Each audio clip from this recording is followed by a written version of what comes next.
வணக்கம். இன்னைக்கு நம்ம பார்க்க போறது முட்டை தேங்காய் பால் கறி. முட்டை கறின்னும் போது நிறைய வித்தியாசமா செய்வாங்க. இதுல பாத்தீங்க அப்படின்னா இலாச்சி பவுடர் அது சேர்க்கிறோம். இந்த இலாச்சி பவுடர் சேர்க்கும் போது அதோட பிளேவர் உங்களுக்கு ரொம்ப டிஃப்ரெண்டா இருக்கும். அதே மாதிரி மற்ற கறி இப்ப முட்டை கறிலாம் ரெட் கலர்ல டொமேட்டோ பேஸ்ல இருந்தா இது கோகனட் பேஸ்ல அது வெள்ளையா ஒரு எல்லோயிஷாவும் உங்களுக்கு இருக்கும். அதுக்கு தேவையான பொருட்கள்: வேக வைத்த முட்டை 2 நம்பர், வெங்காயம் 200 கிராம், இஞ்சி பூண்டு அரைத்தது 2 டேபிள் ஸ்பூன், இலாச்சி பவுடர் 1/2 டீஸ்பூன், மஞ்சள் தூள் 1/2 டீஸ்பூன், மிளகாய் தூள் 1 டீஸ்பூன், தேங்காய் பால் 400 ml, எலுமிச்சை சாறு 1 டீஸ்பூன், நறுக்கிய கொத்தமல்லி 2 டீஸ்பூன், எண்ணெய் தேவைக்கேற்ப, உப்பு தேவைக்கேற்ப. இப்ப தேவையான பொருட்கள்லாம் என்னன்னு பார்த்துட்டோம். அதை எப்படி செய்யலாம்னு இப்ப பார்க்கலாம். பேன் நல்லா சூடான பிறகு நீங்க ஆயில் யூஸ் பண்ணலாம்.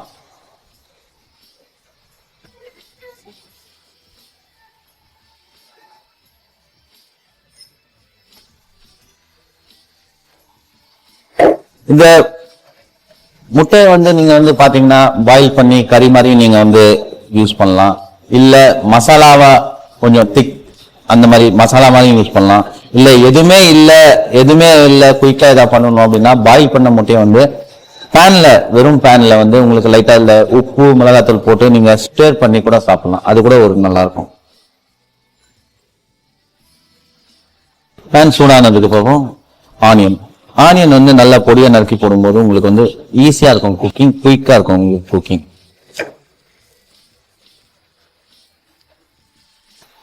ஆனியன் குக் பண்ணிட்டு இருக்கும் போதே உங்களுக்கு அந்த வாட்டர்லாம் ஸ்வெட் ஆயிடுச்சுனாலே.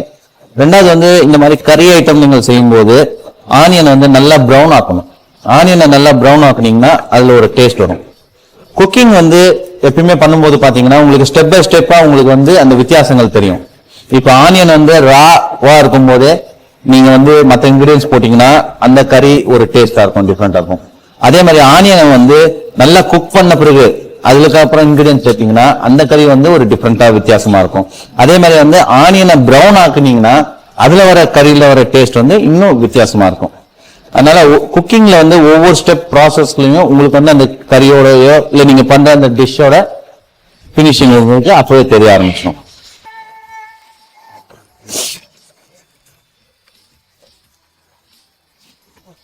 ஆனியன் நல்லா வதங்கினதுக்கு அப்புறம் கொஞ்சமா ஜிஞ்சர் கார்லிக் பேஸ்ட்,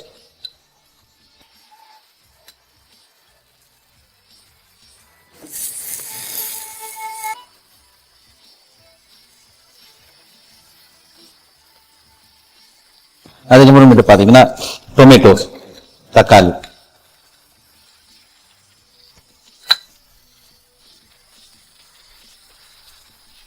தக்காளி கொஞ்சம் வதங்கினதுக்கு அப்புறம் பாத்தீங்கன்னா உங்களுக்கு டர்மரிக் பவுடர். இது கொஞ்சம் எல்லோஷா இருக்கிறதுனால உங்களுக்கு டர்மரிக் பவுடர் இன்னொரு ரீசன். கொஞ்சம் மிளகாத்தூள், உப்பு தேவையான அளவு, வெள்ளை மிளகு தேவையான அளவு. அதுக்கப்புறம் இதை கொஞ்சோண்டு தண்ணி போட்டு முதல்ல உங்களோட கிரேவியை நீங்க செட் பண்ணிக்கிறீங்க.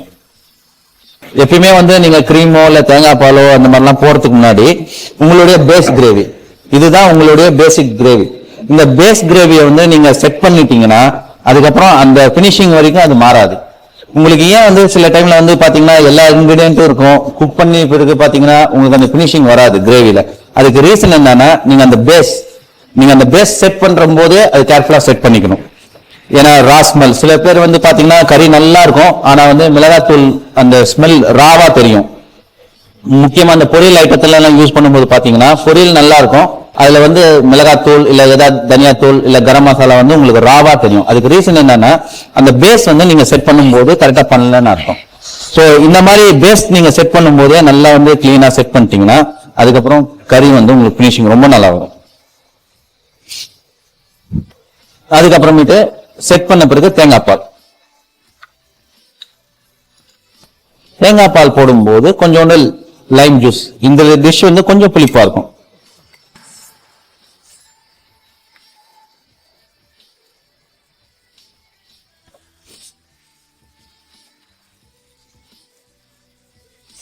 இப்ப உங்களுக்கு ஒரு ரிச்சான கறி ரெடி ஆயிடுச்சு. இப்ப இதுல வந்து பினிஷிங் பண்ணும்போது பாத்தீங்கன்னா இந்த கார்டமன் வந்து உங்களுக்கு பாத்தீங்கன்னா இந்த இதுல வந்து ரொம்ப நல்ல பிளேவர் இருக்கும் உங்களுக்கு. அதாவது ஒரு ரொம்ப வித்தியாசமா இருக்கும் உங்களுக்கு அந்த டேஸ்ட். ஏன்னா இதுல வேற எதுவும் மசாலா கிடையாது, கரம் மசாலா கிடையாது, இல்ல அந்த மாதிரி விஷயங்கள் எதுவும் இல்லாதனால உங்களுக்கு இந்த கார்டமன் இலாச்சி பவுடர் அதோட டேஸ்ட் வந்து ரொம்ப நல்லா. உங்களுக்கு வந்து முடிக்கும் போது பாத்தீங்கன்னா இதுல வந்து கொஞ்சோண்டு கோரியண்டர், தனியா, நறுக்கி வைத்த தனியா தூள் இந்த சேர்த்துக்கிட்டீங்கன்னா இப்போ உங்களுக்கு ஒரு ரிச்சான கறி இல்ல கிரேவி உங்களுக்கு ரெடி ஆயிடுச்சு பாருங்க. இதை வந்து முட்டை மட்டும் இல்லாம இதுல நீங்க சிக்கன் செய்யலாம், இல்ல ஃபிஷ் நீங்க போடலாம். இந்த கறியில என்ன ஒரு வித்தியாசம் அப்படின்னு பாத்தீங்கன்னா தேங்காய் பால் நம்ம ஆட் பண்ணாலும் இந்த கறியோட பிளேவர் இதெல்லாம் பாத்தீங்கன்னா ஒரு கார்டமன் பிளேவராகவும் ஒரு நல்ல ரிச்சாகவும் இருக்கும். கறி ரெடி ஆயிடுச்சு. இது எப்படி நம்ம வந்து பிரசன்ட் பண்ண போறோம்னு பார்க்கலாம்.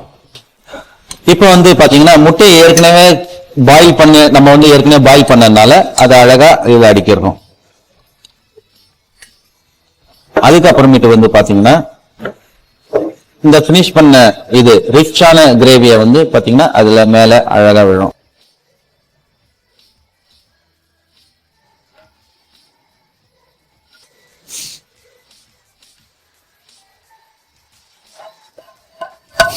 இல்ல டொமேட்டோஸ் அது வந்து அந்த சின்ன சின்னதா இருக்கிறது பாக்குறது உங்களுக்கு வந்து கிரேவில அழகா இருக்கலாம். ஏன்னா நீங்க மற்ற கறியெல்லாம் பண்ணும்போது பாத்தீங்கன்னா உங்களுக்கு எல்லாமே வந்து அப்படியே பேஸ்டான மாதிரி இருக்கும் உங்களுக்கு. பட் இதுல வந்து பாத்தீங்கன்னா உங்களுக்கு டொமேட்டோஸ் நீங்க பாக்குறீங்க. இதுல வந்து பாத்தீங்கன்னா உங்களுக்கு வந்து பேஸ்ட் மாதிரி இல்லாம டொமேட்டோ கன்கஸ் அந்த டொமேட்டோஸ் தெரியுது. இதுக்கு மேல வந்து பாத்தீங்கன்னா உங்களுக்கு வந்து இந்த ஜிஞ்சரை வந்து நீங்க வந்து ஒரு கார்னிஷா இதுல போடலாம், ரொம்ப நல்லா இருக்கும்.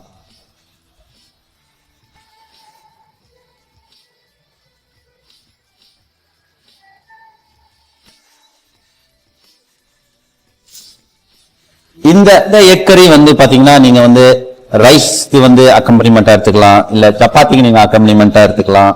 அது இல்லாம பாத்தீங்கன்னா பிரெட் ஐட்டம்ஸ்க்கு கூட நீங்க அக்கம்பனிமெண்டா எடுத்துக்கலாம். எக் கறி ரெடி, ட்ரை பண்ணி பாருங்க.